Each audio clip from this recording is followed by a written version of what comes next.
man, have I become who I wanted to be?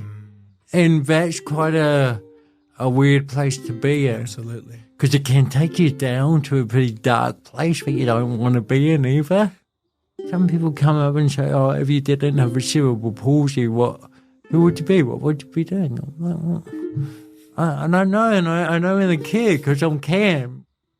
One of my first people that came up to me when I said I was going to be a speaker, he said, oh, but you're not disabled enough to be a speaker, Cam. You've got to be walking up on stage like, dragging your foot. And I'm just like, what? And people could hear that. People could listen to that. Awesome is not the same as cool, gnarly, fantastic, wonderful. Awesome starts with awe. And so awe is that stuff we do in life that goes, I don't know if I can do that, but I'm going to give it a go. This episode of A Beacon of Hope is proudly brought to you by Campfire Studios. To find out more, visit campfirestudios.co.nz. 2, 3, 4.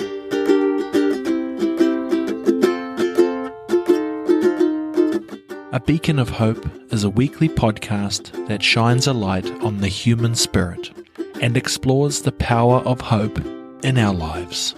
Join me, Will Fleming, as I talk to people from all walks of life about where they find hope and how they use it to navigate life's challenges. Be good, be safe, and be happy. On this episode of A Beacon of Hope, I connect with Cam Calkoen for a conversation about hope. Cam was born with cerebral palsy, but has never allowed his circumstances to dictate his potential. Instead, he chooses to redefine normal and chase his dreams far beyond his comfort zone. Cam is an inspirational speaker, social entrepreneur, charitable fundraiser, and athletic gold medalist, defying the odds and inspiring millions around the world. Cam, I don't have a huge intro when I have guests, but I was really excited about chatting to you today. There's this weird thing on social media where you pop up often enough that I kind of feel like I know you. But then I get to see you and we get to shake hands and share some space. And isn't life a gift that we can catch up in real life, eh?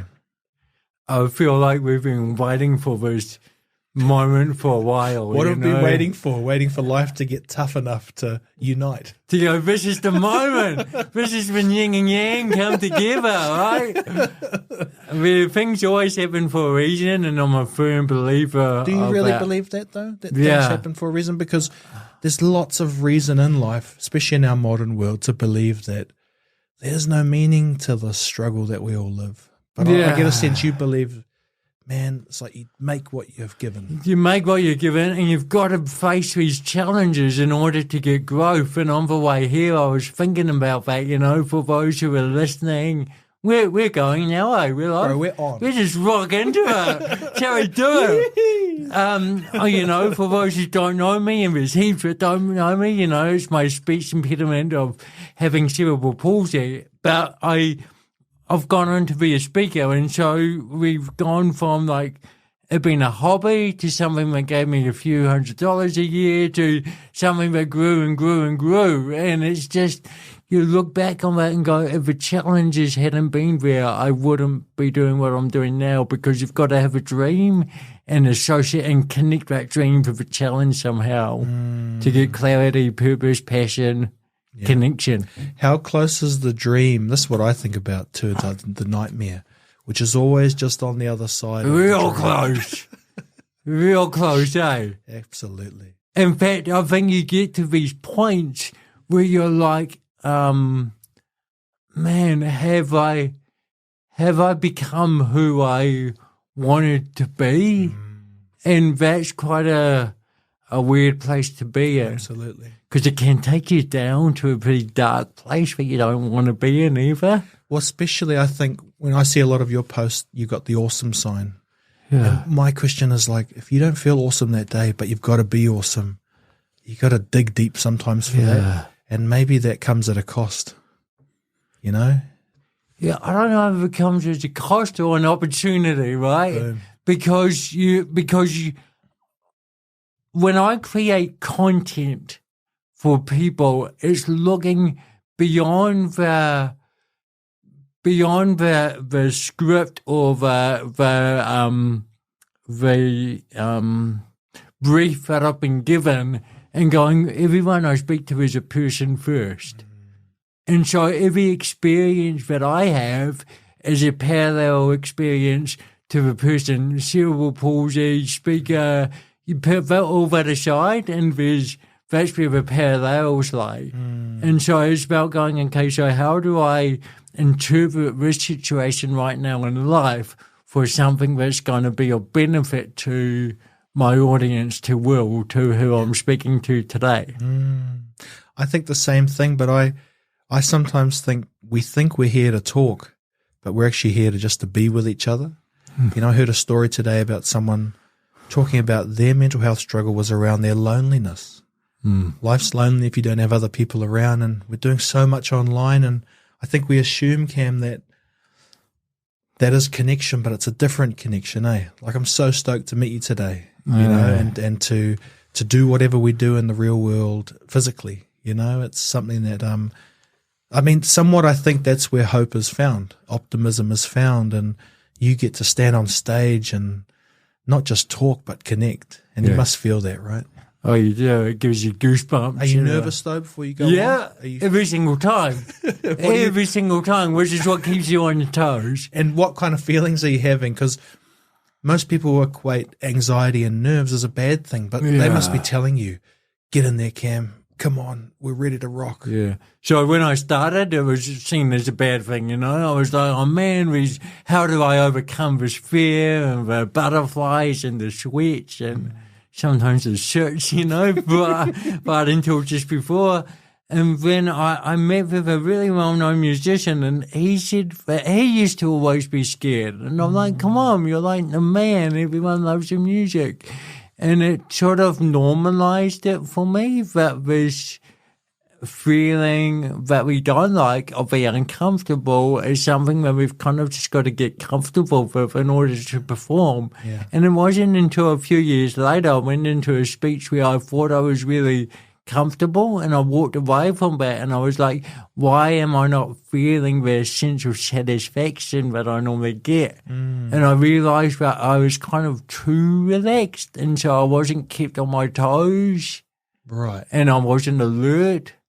You know, it's like that fight, what is it, fight, flee, or... Fight, flight. Yeah, that thing. And when you fight, it feels better. Yeah. Yeah. No, man, that's but I don't really hear people talking about that. I hear people trying to, maybe, what am I saying? I'm saying that who's going out there saying fight in this world? But I think we should do that, because life's a fight in some ways, isn't it? And I'm not here saying positivity, and I mean, I am, but I'm saying find it in the areas where maybe you don't want to look.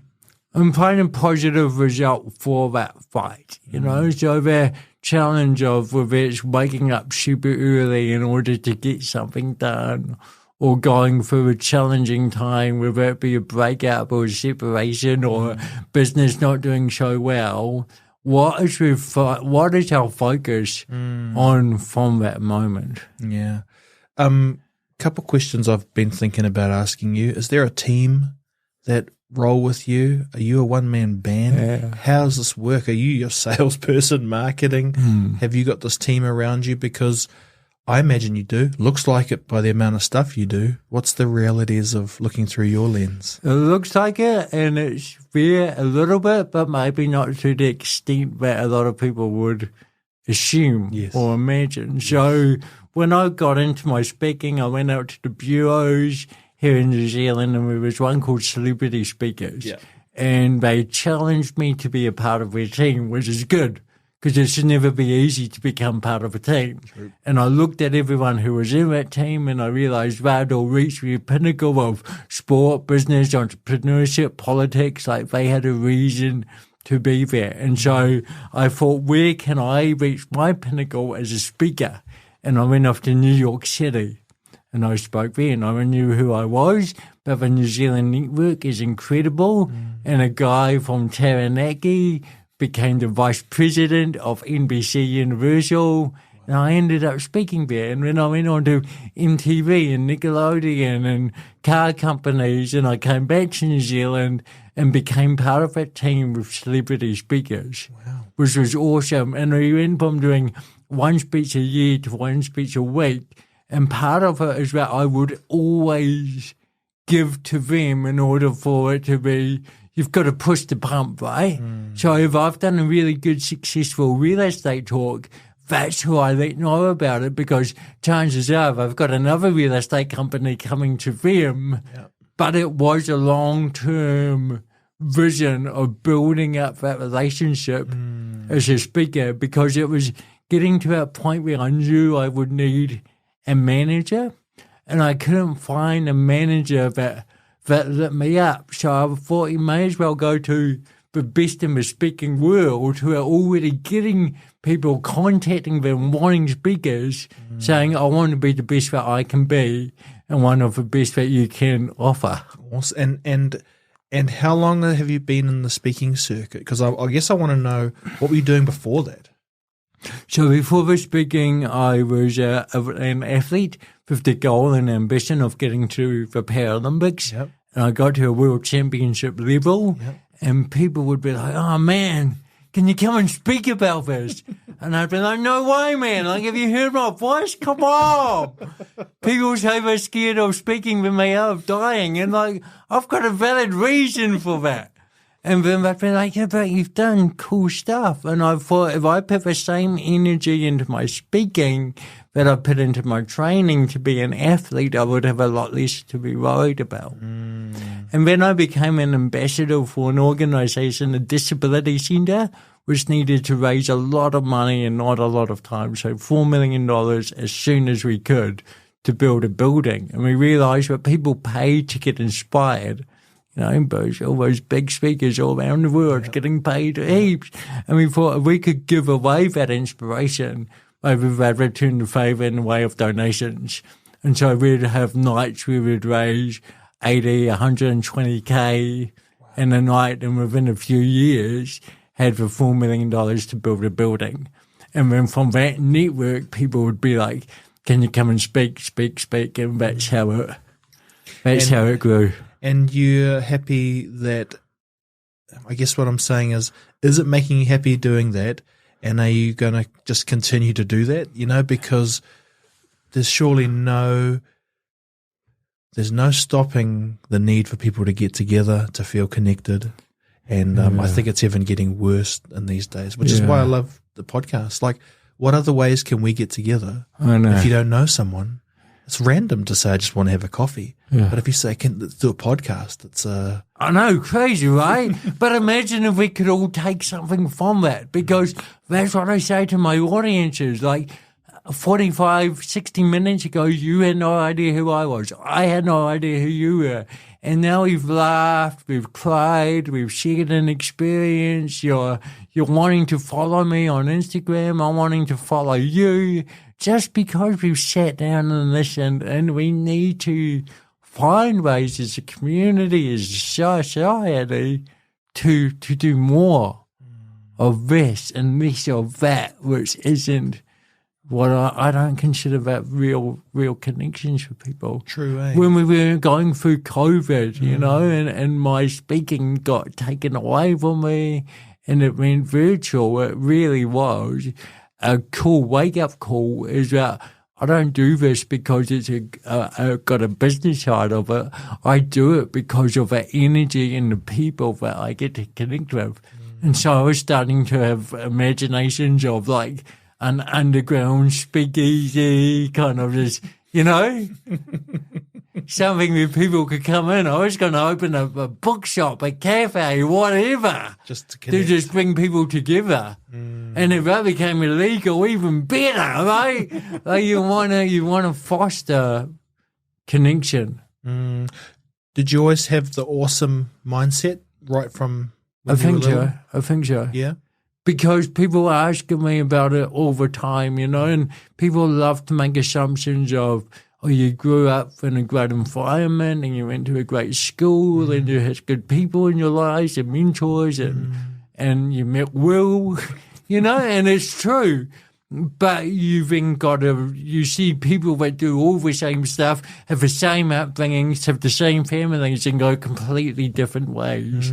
So there's got to be a degree of awesomeness from the very beginning in order to see that hope that people are giving you.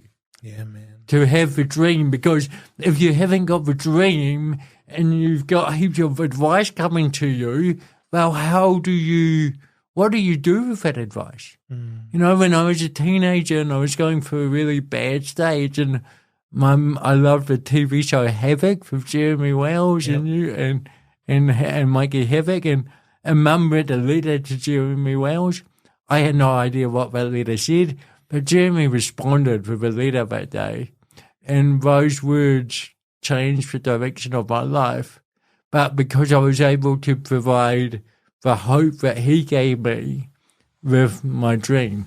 What were the words? So he said difference is a good thing. He said the people who count in this world look for those who are different. He said the kids at his school that were getting into fights back then because they thought they were cool were still getting into fights today, and no one wanted to be around them. And those things, I've still got it framed on my bedroom wall. And then as the years went on and I realised I always wanted to travel, I always wanted to entertain, I always wanted to connect, made me go, well, how can the difference in the way I walk, how can that get me there? Oh, I could become a runner. How can I look at my voice different? Or instead of impediment, I'd see it as an accent. Powerful, dude. Just made the choice. Made a choice to listen and to make a choice. Just trying to sit on that for a second, because I get the sense that it's really difficult for people to believe that they have something to offer. When you look into the world of, mental health and stuff like that, it becomes really that inner voice that is saying negative stuff to you and that feedback loop. And all of a sudden you can start believing your own negative hype. And I guess that's why I'm really excited too, because one, how do we shake people from that? Is it even possible? Or, I don't know. I don't know those answers. And two, maybe some of the answers are found when you say that, or, we talked a little bit before we started recording about what do we do on days where life isn't awesome? What do you do on days where you wake up and you're like, hold on a minute, I feel a bit different about what's going on. Yeah. Well, a few things. Just going back a little bit where that conversation started around, I can't remember where it started, but it triggered something. And we're in a society that, as an inspirational speaker, I'm part of this, where you're talking about where you go next. It's the number one question. Cam, what are you going to do next? And I'm starting to say, people, I've just spoken for the last hour about what I've done. I did it because I want to know what you're going to do with it, right? And then having that privilege as a speaker that I have of reflecting on the past as much as I do dreaming about the future. And I think it's giving ourselves permission to reflect on the past where we can actually get real good strength. Because if you think about it, an motivational speaker is inspirational, motivational, because they're taking you on their journey from where they were to where they are now.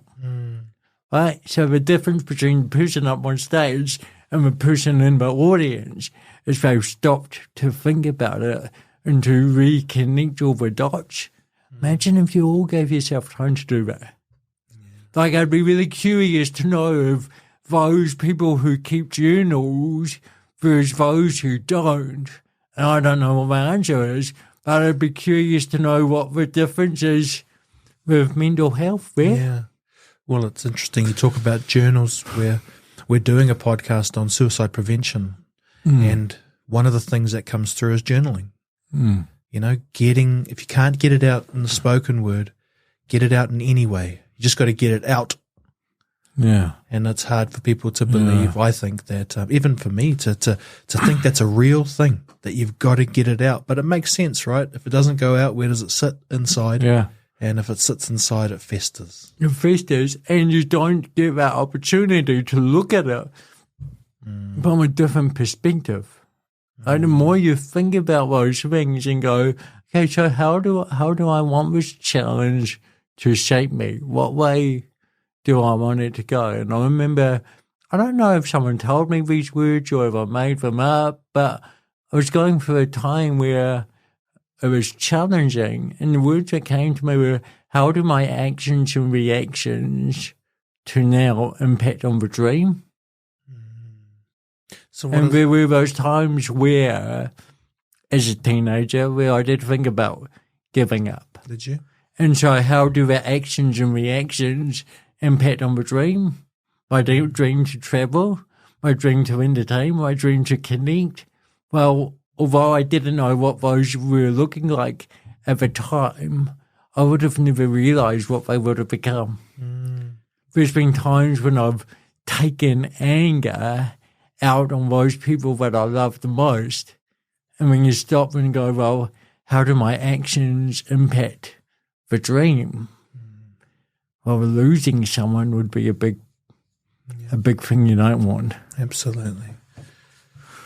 Yeah, it's powerful, man. And I think about you talking about that too, and also, you know, your mum writing that letter, and what if she doesn't write that letter? What if you don't get those words from, is it Mikey or Jeremy? Jeremy. Have you ever talked to Jeremy about it? Yeah. What did he say? Does he remember? So it would have been maybe 15 years later, but I can't, because you get it as a 12-year-old, you're like, oh, this is cool. And but, you know, I didn't do anything further at the time other than keep that letter. And then as I started speaking about the story, I thought, Jeremy's bound to have heard of this, but it'd be cool if he could hear it from me. And so I jumped on Facebook. I said, does anyone know Jeremy Wells? And within 2 days, we were at the Punch Me Food Court. Wow. And I said, did you remember writing this letter? And he said, absolutely. He said, there were a few things. One, I thought it was so cool that a mum would do that, because he was living in this world where people saw him as this celebrity that was untouchable. And in New Zealand, with our tall poppy syndrome, we kind of create that, you know. People get onto a certain level and you think that they're unapproachable. But again, going back to what I was saying before in terms of creating content, whoever you are, you're a person first, and we've got to remember that. People want to be connected. So that really lit him up. Plus, he was going through, people make these assumptions, but like others do, of thinking that I've got an amazing team around me. I've got a team that look after that speaking aspect, but for anything else to grow, you know, I've got to do that. And Jeremy mentioned that thing of how challenging it can be at times. And so getting this leader kind of helped give him perspective. And so everyone, it was a win-win-win-win-win. And that's what happens when we help people. When I was running a mentoring program of young people with disabilities, I'd get the win of the young person with a disability going on to achieve what they wanted to do, but I'd get the employer coming to me who had been a mentor saying, hey, up until now, I would have never considered a person like this to be part of a team. Now I would. Win, win, win, win, you know? And I think like one of the things just in your story is just that pivotal role Mum played. Yeah. And what a gift, eh? Yeah. Do you guys talk about that? Did you talk about that moment? You know, I guess you did many things like that, which just kept giving you that optimism, kept giving you that hope. I mean, that means a lot to me because part of this podcast is a memory of my mum. Yeah. And that what I realized when she had gone is that she filled me with this optimism. It hasn't always helped me because it's difficult looking at the world through optimism an optimistic lens when you see pain, suffering, when you see hardship. But I believe that, I have to put into action that gift she gave me, which was filled with love and hope. And, she'd often say, you can do it, I was like, there's only a couple people in your life who believe that. One's your mum. Yeah, and you want that to live on, right? Your mum's always there. Yeah. And, my mum lives in Hawke's Bay, and she's up this week, which is, and it's why don't you bring her in here and do a podcast? Do a podcast, you two capture the story. Yeah, I know. It's one of those things that you just, if you've got a relationship with your parents that you can treasure, hold on to it and make that time, She's up here now at a really busy time of life, and I find myself kind of going, well, what really is important right now? And what I feel winning is the fact that Mum's here for 5 days and, taking time out to be here, but the rest of the day will be just being with her, eh? And excuse my bad language, but what does she say about the cool shit you do? Like being on stage, traveling the world, living your dreams. She must be pumped. She's pumped. She's pumped. It's a good way of putting it. She's real about it, but she's pumped. Yeah. Seeing her boy get out there and do it. Yeah.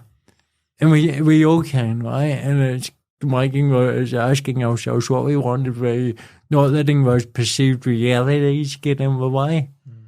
I don't want anyone ever walking away going, some people come up and say, oh, if you didn't have a cerebral palsy, who would you be? What would you be doing? I'm like, well, I don't know, and I don't really care because I'm Cam, right? It's not, or people come up and say, oh, I know someone just like you. They work down in the local supermarket and they go to parties with their brother and their mum. And at this stage, I'm going, well, that's cool, but I can't see why that person's just like me. And then they'll go, oh, he's got cerebral palsy. Oh, so there's that little thing you're going to hold on to that makes me just like you. And sometimes you feel like saying, oh, I know this guy, Donald Trump, he's just like you. It's a weird, that's my goal in life for doing what I do. If we can put people first, no matter anything else, and learn that, imagine the world that we'd live in. Imagine how open you'd be to go up to someone and go, hey, how are you doing? In fact, how good does that feel when you walk into a shop and you've had a conversation with someone that you didn't expect and you've made them laugh? Because that does happen in our lives, right? Absolutely. Some of the best times happen like that. Yeah. Yeah, you want people to look at me. Yeah. Don't just look at me, really connect. Yeah. And, if you trust to do that, I mean, man, some of the best things happen. I met my wife like that. We were at a barbecue and I was young and I brought beer instead of food, typical young fella. And, she's a German lady. And so she was like, are you hungry? And I'm like, I'm always hungry. Yeah. So she started filling my plate up and I was like, wow, I've never had someone fill my plate up like that. And so it sounds a bit silly, but I think I loved her straight away. It's love at first sight. Yeah, love at first You can fill my plate, you can fill my cup. That's right. And then I followed her back to Germany and, we're together and what a gift, and I don't know, there's algorithms to life and that's one of them. Hoping that you can connect with someone and you never know where that relationship will lead to, you know? Like us, who knows, we might collaborate on heaps of cool stuff. I'm up for it, man. You might have New Zealand's #1 podcast, proudly sponsored by Campfire Studios. Your first guest should be your mum, though. Have you had your mum on the podcast? No, I've recently thought about how mum's got such a golden story, right? But no one knows, no one's heard. There's so many gems in it, as we are with lots of people. And so it's just working out you know, how, why, when would Mum want to share that, and in what capacity, you know, like to bring him up on stage one day would just be gold. But I have no idea. It's going to go either really well or she'll just freeze up like I used to. So it would be about coaching her through that. Cam, when we dig down into the weeds, what does hope and optimism mean to you? Is there any, I guess I asked this because I have this interesting part of my psychology, which producer Guy is experiencing, which is like trying to leave something open to bigger ideas. I don't know what that means. Maybe it's spirituality. Maybe it's something bigger than that. Yeah. But I have a problem just internally where I'm like, it can't be nothing. It must be something. But then if it is nothing, I'm cool with that because we are all something. You know, we all lean on each other. So maybe that's why I do this podcast, but what's your thoughts on, you know, is there a bigger plan here? What are the mechanisms that you've tried to articulate in the awesome work you're doing that give meaning? I don't know if that's a real question. Maybe like a bigger plan that's happening to us or that we're in control of? Well, maybe I'm asking a bit of both. I'm just trying to dig down into like, when you say awesome, is that rooted in something deeper than the word and the connection? Is there an energy there? Is it just that? Yeah, there's an energy there, man. Like, awesome is not the same as cool, gnarly, fantastic, wonderful. Awesome starts with awe. And so awe is that stuff we do in life that goes, I don't know if I can do that, but I'm going to give it a go. And one of the people I've spoken for is Main Fate, and they have a book about their story, and it's called Ready, Fire, Aim. And I love the last two words of that. I don't care about being ready, about fire and aim. How cool is that? And that's what awe is. So when people were saying, Cam, can you speak? There is something that's really scary, but I'm going to give it a go. And when awesome was getting to the other side of that. So that's awesome. And then awesome is A, and then W-E, so a little bit of we, and then it's got some in there, so some of me. And so that's a teamwork. So those are all the things that I break down from awesome. So that's what sort of guides me, and I don't have a faith that I follow, but I like that people have stuff that keep them inspired and motivated. And if you can find that, however that looks, then that's the guidance that works for you. I love that. Yeah, because we're searching for that meaning, eh? And do you feel people were searching for that meaning more than ever before, and that it's kind of compounded in the last few years of shit, I've got to find this, rather than if we go back 20, 30 years, I feel that there was this kind of a pattern, and you follow that, and you got from, my grandmother just turned 100, and I see, and she's a really healthy 100-year-old, and I look at her life and go, she followed a pretty linear line, and I feel I followed a linear line up until 30, and then it just went zigzagging everywhere. And I don't know if that's a sign of the times or a sign of age, of just not being old, but of just you get to points where you've got to try this, and you've got to try that. No, and I think there's hardly any institutes which are forever institutes anymore. You could be something for a long time back in the day. Yeah. And now it's like if me and you and Guy and the ones watching this podcast aren't pivoting, we're getting lost in the rubble, Yeah. So I don't know if we have a shot. And also I think generations before us probably didn't have as much time to think about what's awesome. They just had to get on with living. So we may be the first ones through the gates who are maybe overcomplicating it because we have a bit more time. Yeah. And maybe that's probably, part of the mental health stuff. We're we're slowing down to really analyze it. And then when you let the little worm out, the rest follow, and it's like put them back in the box. But yeah, I don't know. I think about it all the time. My grandmother's from the Cook Islands and they had nothing and they came to New Zealand for this dream.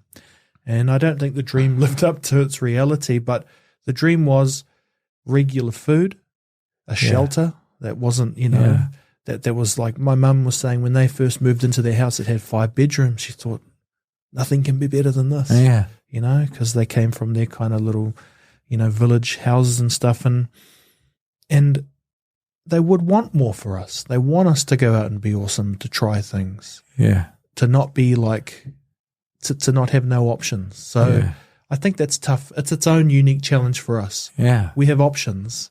And guess what? With options comes there's so many options, so when we started and you were like, oh, where's this podcast going to go? And I have this and that and coaching. And I wonder, like, did the guy who was just waking up to make horseshoes back in the day go, oh, how can I pivot this horseshoe making business where I'm just going ding, ding, ding all day?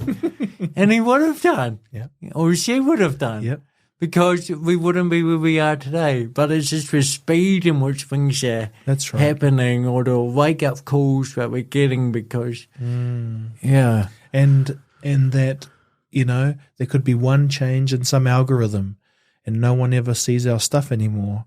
So we'll have to relearn how to do something, I don't know how you feel, but I feel the best thing about social media is that I've been able to connect in real life through social media and the podcast to form awesome friendships, like after doing 100%. Maybe 400 or plus podcasts over the years, not just this one, but other forms and variants, the people who I have in my life, it's awesome. Yourself, friends like Professor Grant Schofield, all of this, Lisa Tamatis. Lisa talked about going and doing the Mojave something. It's really ultra running. Desert run thing. And she was like injured.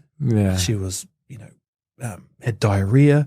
And she got for like 2 days, her team, she just said, look, everyone, you just have to come around me and talk positive to me. And I was like, really? At that level? Your strategy is to get people to talk positive? And it's like most people don't think that works, but it must. If the cream of the crop are implementing that. So I'm like, hats off to you, Cam, for being awesome in a world which sometimes leans on us to not be. Well, I make sure going for that social media of I get to choose to a big extent who I follow and what I follow. And when it gets to 6 o'clock, what do I want to watch? Do I want to watch an hour of news, or do I jump on and a few years ago, TED Talks, or, listen to some podcasts? And when we start doing that, it's like that circle of influence, all of that. And our circle of influence doesn't need to be people that we see on a daily basis. They may not even know who we are. But they can still influence us if we take that time and believing that you can do it and not going, oh, that's their lane or that's their thing. But if it lights you up, give it a go. That's how I got into my speaking, Billy Graham, one of New Zealand's great speakers, he said, if you can do what you did here, you can do it anywhere. By the way, I'm just on my way to San Francisco to give a speech there. I was like, what? Oh, I just thought this was a way to create some awareness about the program I'm doing. He was like, yeah, I'm going to speak with 5,000 people over there. And it was then that realization of, oh, maybe I could give it a go. And so I went and I just started writing down my story and finding a coach and building it up and then getting it out there. I wasn't worried about my niche, and that's where a lot of young speakers come to me, or new speakers. They go, oh, I just haven't found my niche. And I go, well, a niche to me sounds pretty small. Why be small when you can be big? So let's just go out there and make it happen. And then your niche can come and that client rings up and say, hey, Cam, we really need something on goal setting or resilience or team building. We can go, oh, yeah, I can focus on that for you. Can I share one beef that I have with speakers? Yeah, give it to me. Give it to me, says Yeah, Cam. I want to get it Bring it. straight, man. I want to know I'm different. I'm about to get schooled. Yeah, The beef I have is like, it's always comes back to what's your why. I'm like, how the hell am I supposed to know what my why is? And I've never heard a good way to understand your why. Have you got anything you can help me with there? Like for people out there, like it's almost like saying, be kind to others. Yeah. Sometimes they get so general. I'm like, what do you mean? Do you mean be kind to others, but what happens if it's road rage? But what happens if I'm having a bad day? Maybe being kind to others is locking myself in the room for the day until I feel better to come out. You know, there's so many caveats, and I guess it seems to come back to your why. What's your why? Yeah. I don't know how to answer it because I don't talk about what's your why.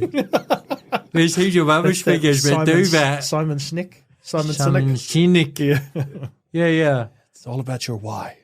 For me, it's about talking about life as really as real as you can. And obviously, I've found a formula or way of doing that that's articulate. So you've got to go with 100 people in this room, and there's got to be a return for them. And so you do polish how you're going to tell that story. But the backbone of that story is, how do I make life as awesome as I can be? And so by the end of that speech, it's not about finding your why. It's about going, well, actually, if there's stuff out there that excites me, I'm going to say yes and see what happens. And if I fail along the way, that's okay, because that's going to make me stronger. And who are those people? You know, when I speak about my parents, it's awesome when people have been given that permission to think about their parents, to think about what it was like at school. That's the craft of a speech, of going, this is my story,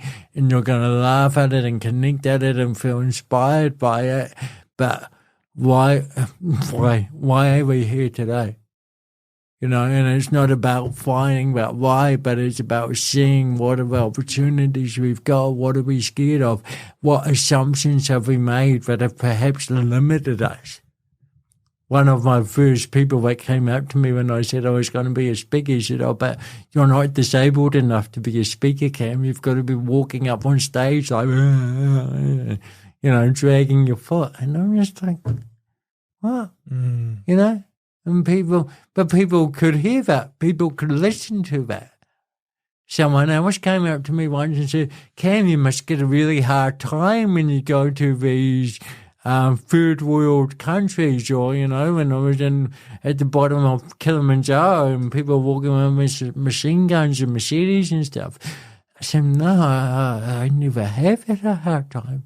But wouldn't you be a victim of bullying and vulnerability? I'm like, no. And in fact, in my deepest thoughts, I think that's really sad, because if anything happens to you in the future, you're going to think that's who you now are, but you're now a weak, vulnerable person.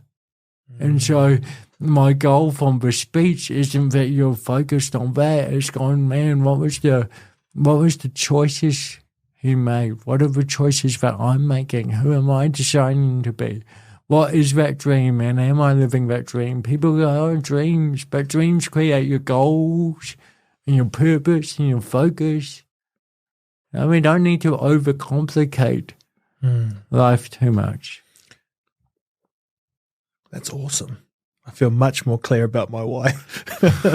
Screw the why, no, because your why sounds to me like it's like where you will arrive, you know, and you might sit there and say, why'd I do that after doing it? And, you know, you're talking before a little bit about doing it and then calibrating as you go. And that's certainly something that I personally, I'm 42. It took me 41 years to believe I could. I nearly had to be pushed to do it. Yeah. And I guess that's the fear we all have, is that if I take that leap, will there be something to meet me? And I start to believe yes. Yeah. But I believe it more when you talk to me, because you don't want to. You don't think you should. People are telling you not to. Yeah. But do it anyway. And that's what this room has been filled of over the years, through your podcast, other people's podcasts, people saying that, look, I was the only person that believed that I could do that, and I did. But I was prepared to do what others may not, and some of those things that others are not prepared to do are actually quite small things, but it's, it's about doing them. I don't believe in having, like, a huge plan of, you've got to be up at this time and you've got to eat that. You've got to do what works for you. Yeah. Hey, you've got to do what, and if you can live your optimum life through 4 hours of what you do a day, awesome. When I talk about, like, doing what you love in life, and some people can go, it's a nice thing, easy thing to say, eh? It's an easy thing to say, do what you love, that's your dream. But it's a perception that what you love has to be 24 hours of a day. Doing what you love could be 1 minute of a day of contacting someone and saying, hey, I love you, you're awesome, going for a walk, playing a video game, whatever it may be, but doing those things that ignite your endorphins, that make you feel good. That set you up.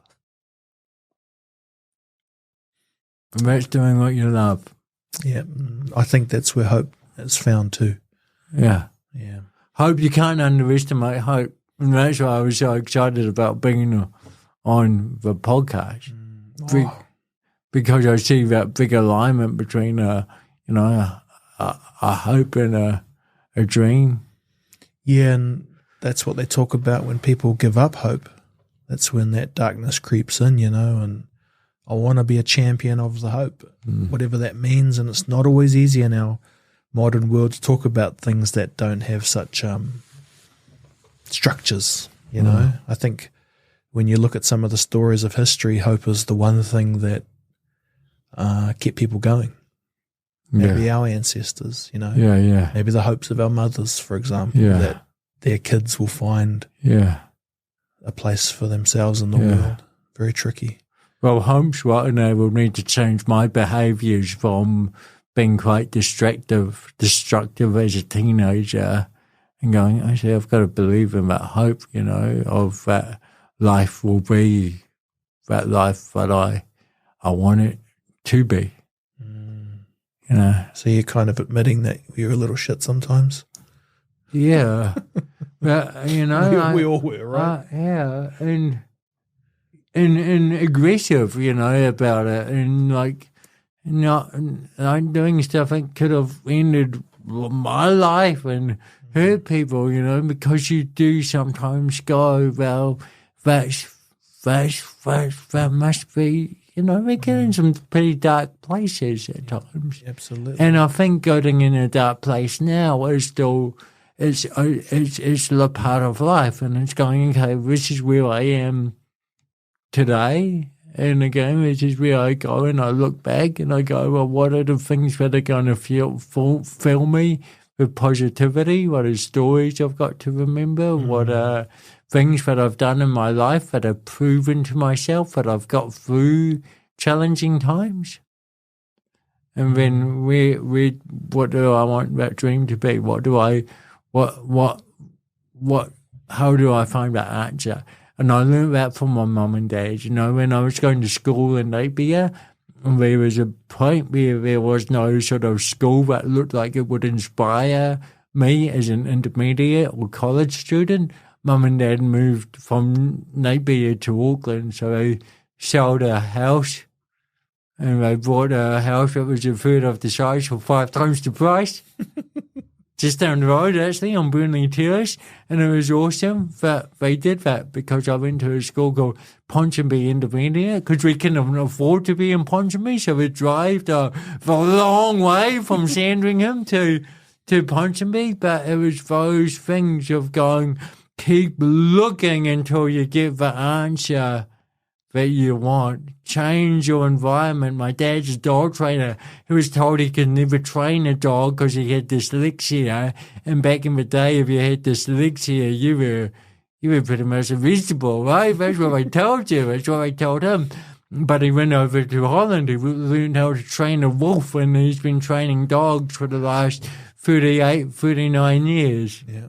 Professionally as a full-time career, because he kept looking for the answer. Lisa Tumity, I'm sure she would have spoken about that with her mum being told, give up, she's going to die. That was years and years and years ago. Hey, and it's hope, and it's that dream. Absolutely. And I think part of it is, someone gives a damn about you, and that if all the wheels fall off, there'll be still someone there to love you, and the answer's in what you can't do. I have dyslexia, so guess what I run now? Yeah. I talk. Yeah. If I don't have a Because you library. can remember shit like no one else, man.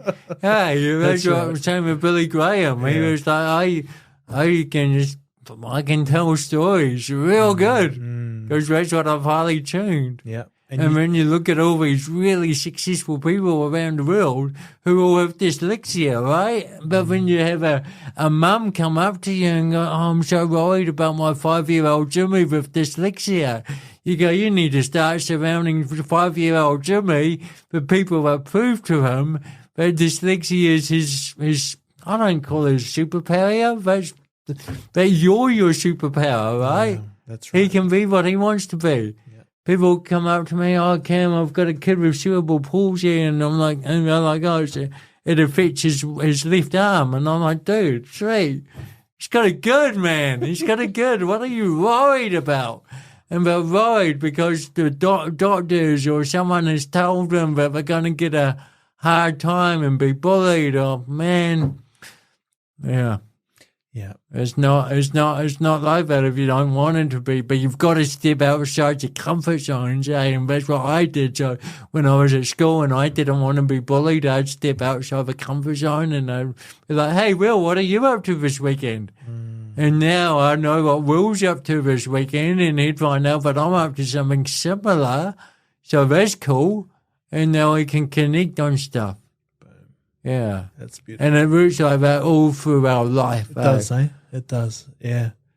Yeah, the one good thing about not being the cool kid at school is you have a lot of love to give for the rest of your life. Yeah. A lot of my pals who were the cool kids, I feel like they burnt the candle at school, Yeah, and used a bit of their...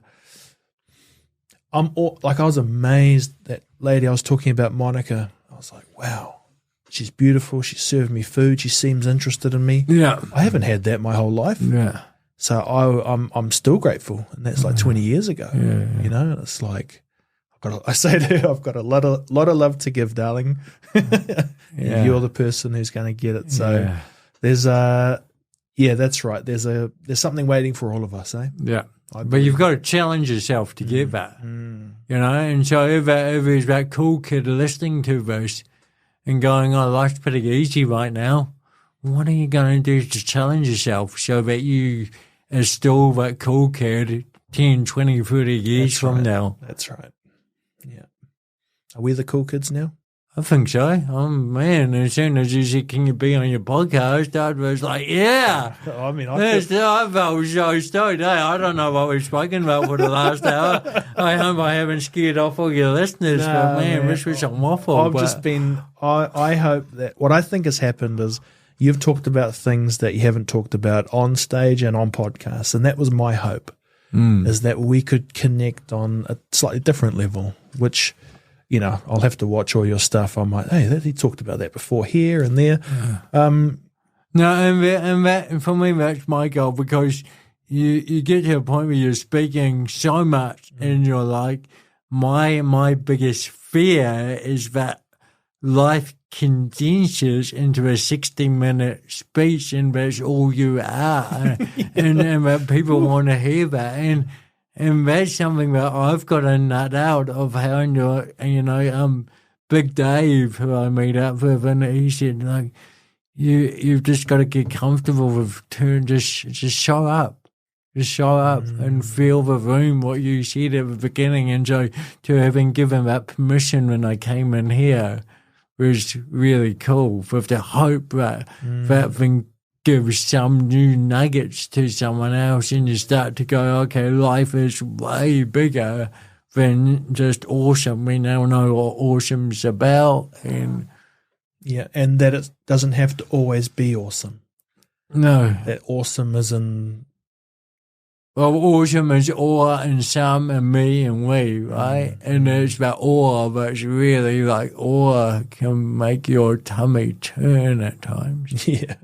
Yeah, I know. When I was starting to speak in America and calling people up, and you're getting rejection or climbing Kilimanjaro and all that stuff, it's scary. But you do it. Shout out to David Neathy. Yeah, He's the man. yeah, So many guests who come in here have him on their team. yeah.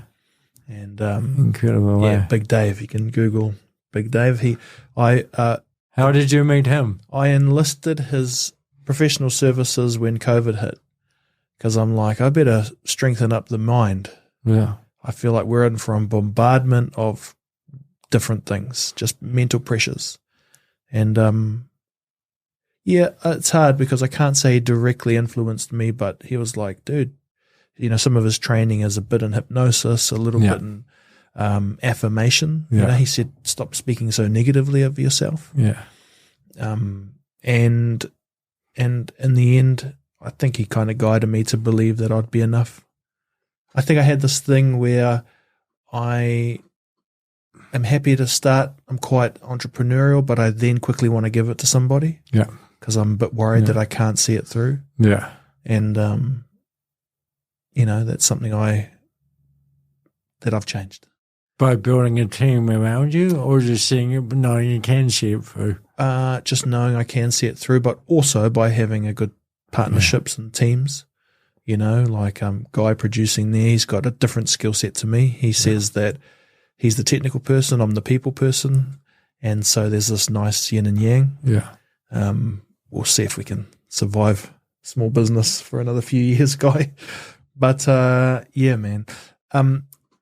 Cam, a weird tradition that I keep in this podcast is I ask guests if they'll be open enough to sharing out loud an acknowledgement of someone they love in life.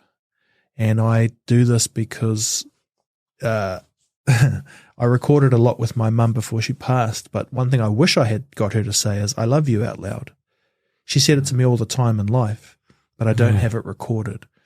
And I want someone that you love to hear you say I love them out loud, so that in years to come, it sits randomly somewhere online in a podcast. Yeah, awesome. Can you pick someone or some people that you love and just tell them that? Yeah, I love your mum. I love you, Audrey, my fiance. I love my sister, Sarah, and her daughter, Georgie.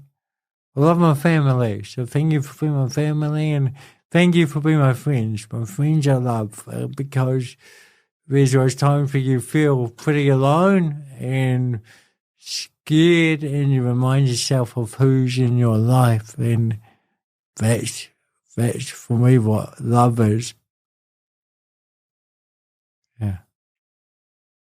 That's beautiful, bro. Cheers, man. Thanks for being our beacon of hope today. Thank you, man. It's lovely to meet you. Lovely to meet you too, and thank you, Guy, for putting it together for everyone listening to it. Awesome. That's us. Beautiful. This episode of A Beacon of Hope is proudly brought to you by Campfire Studios. Campfire Studios is an impact-led organisation amplifying the voices of Māori and Pasifika communities via podcasting and video content. To find out more, visit campfirestudios.co.nz. 2, 3, 4.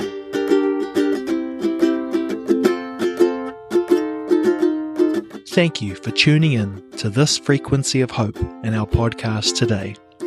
If you found value from this episode and want to hear more, I would love it if you could follow, subscribe, and rate our show. By doing so, you will increase the frequency of the Beacon of Hope.